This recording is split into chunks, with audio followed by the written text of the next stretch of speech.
Recently, I went home to visit my parents in Boulder, Colorado, and found myself flipping through old photo albums when I made a startling realization. I was a very dirty kid. Every picture showed me covered in dirt, wrestling friends, capturing caterpillars, carving pumpkins, or barreling down what I thought was monstrous driveway slope on my roller skates, ending in a dramatic spin-out finish, pigtails flying. Yeah. But I realized something a little more important. I was a deeply intuitive kid, completely connected to my body, as I would venture to guess you all were as well. I ate when I was hungry, stopped when I was full, happily devoured food I loved, and adamantly refused food I hated, and I am looking at you, overboiled, disgusting Brussels sprouts. Blah, blah, blah. Sorry, Mom, but blah. Back then, I didn't even know you could have a problem with eating because I listened to my body completely. It wasn't until high school, when I witnessed somebody close to me struggling with an eating disorder, that I finally began to understand how painful disconnection from the body could be. Watching her swing from binging to starvation was horrific and left a lasting impression and became a frightening puzzle I hoped one day to help solve. After college, I moved to Los Angeles and was swallowed whole by the entertainment industry. An industry built on appearances, thinness, even emaciation. After an agent took a look at my modeling card here and told me I needed to lose weight, suddenly my body became a project to manage. I stopped trusting it. I started dieting. I lost touch with the intuition I relied on so deeply in my childhood. And although I did work in this industry and was very grateful for the experience, dieting kept eating away at my soul. Even when I became a Pilates instructor and began helping others with their health, I still found myself stuck in the same cycles. Dieting, gaining, dieting again, gaining again. Now, objectively, looking back at this, I realize I probably wasn't considered fat here, but it didn't matter. I felt fat, and that's what kept me stuck. My clients were stuck as well, always chasing an ideal they could never reach. They'd ask for advice I wasn't qualified to give. That's when I decided to become a registered dietitian. I went back to school to earn my master's in nutritional science and to increase my scope of practice to best treat eating disorders, my doctorate in clinical psychology.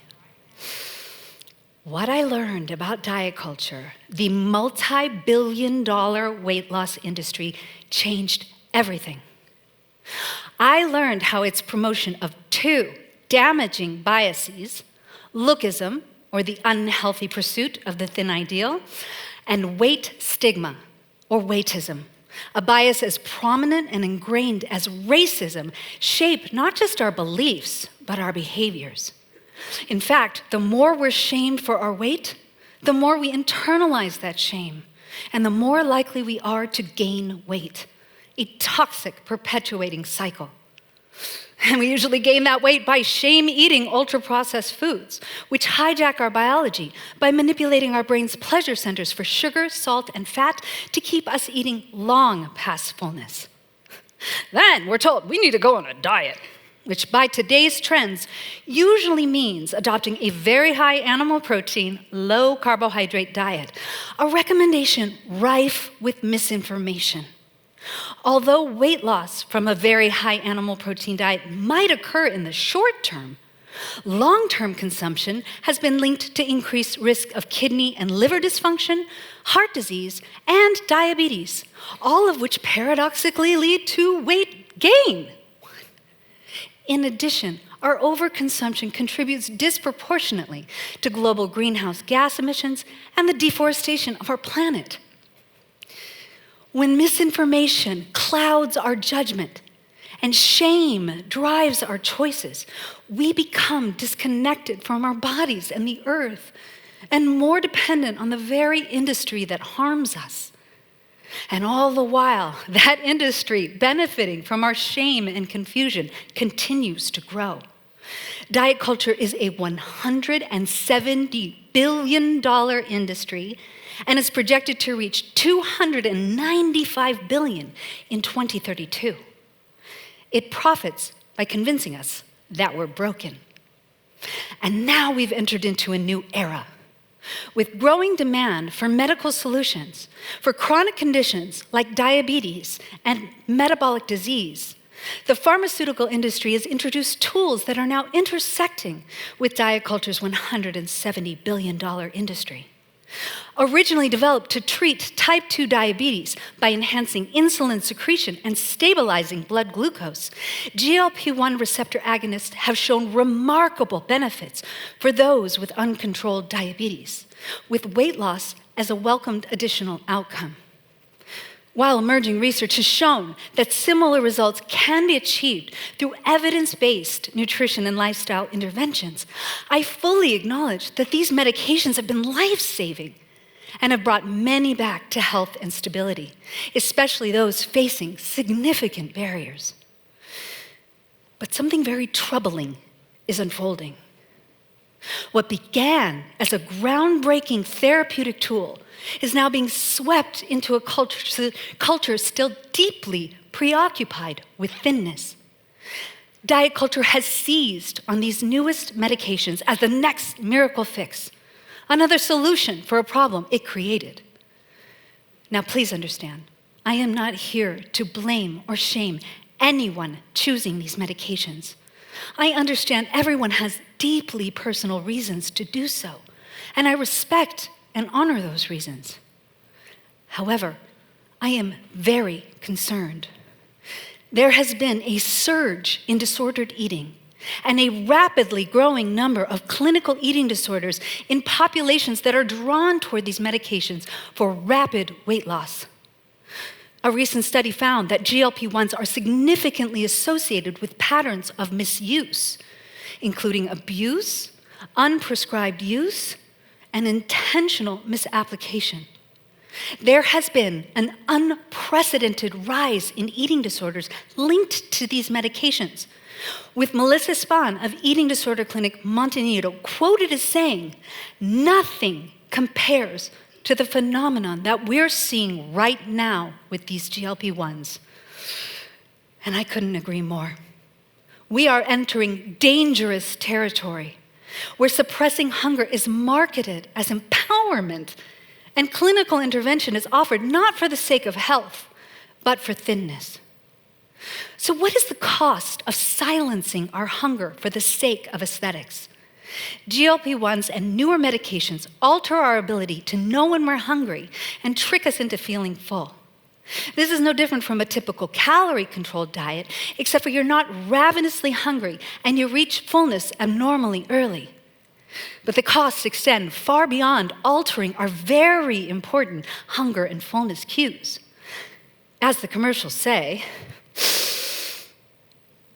common side effects include nausea, vomiting, diarrhea, constipation, and fatigue, with more serious and rarer complications reported, such as gallbladder issues, pancreatitis, intestinal blockages, possible vision loss, and associated thyroid tumors. And we still don't fully understand the long-term effects, especially in vulnerable populations like children and adolescents, and anyone with a history of eating disorders. And like diets, once we go off these medications, or insurance takes away their coverage, or the compounding pharmacies close, the weight often comes back. Now, these drugs mimic hormones the body already makes, and yet we're told we'll need to be on them for life. So this raises a deeper question. Have we become so conditioned to seek external solutions that we're no longer willing to explore what our bodies are capable of on their own? So yes, I worry deeply about the physical, mental, financial, and social costs, especially when our pursuit of thinness overshadows our pursuit of health. It's the same old diet culture, now repackaged in a pristine white lab coat. We can never win with an industry whose profits depend on our body's failure. But we can reclaim our bodies. I educate my clients, those on the medications, those wishing to discontinue, and those wishing to avoid them, on the natural, evidence-based nutrition and lifestyle interventions that help increase our body's production of these hormones naturally. Simple shifts, like aligning with our circadian rhythm by getting bright light in the morning, eating more earlier in the day, and trying to avoid eating after dark, focusing on fiber-rich meals with whole plant foods, staying active throughout the day, and prioritizing sleep can all go a very long way in helping to increase our body's production of these hormones naturally. But it's not just about what we eat. It's also about how we eat. When we slow down, honor our hunger, and respect our fullness, and eat with attunement rather than judgment, something wonderful starts to emerge in our bodies. A reconnection with our body's innate wisdom, our intuitive and hormonal cues. Why is this so important? Well, evolution has hardwired the human body to resist famine and deprivation, like what happens when we go on a diet or take these medications, making weight loss by these means very difficult to sustain. You see, when the body senses restriction, it goes into survival mode, conserving energy and slowing fat loss. And while you may lose weight temporarily, the body will rapidly return to its original weight or higher once the deprivation ends. But when we tune into our intuitive and hormonal cues, like hunger and fullness, regulate the nervous system and create safety within, hormonal balance and slow, sustainable weight loss becomes possible. That's why listening matters. And when we listen, our bodies speak. Our bodies might say, hey, I'm overwhelmed. I need rest. Or, I'm not actually hungry. I'm lonely. Or, nope, I'm actually hungry, and please feed me something warm and grounding.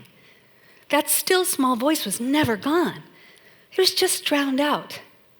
But we can find our voices again. So let's do that. Let's find our voices again together. It involves 3 steps: descend, discover, and connect. Descend out of our minds and back into our bodies. Discover what's present in our bodies with curiosity.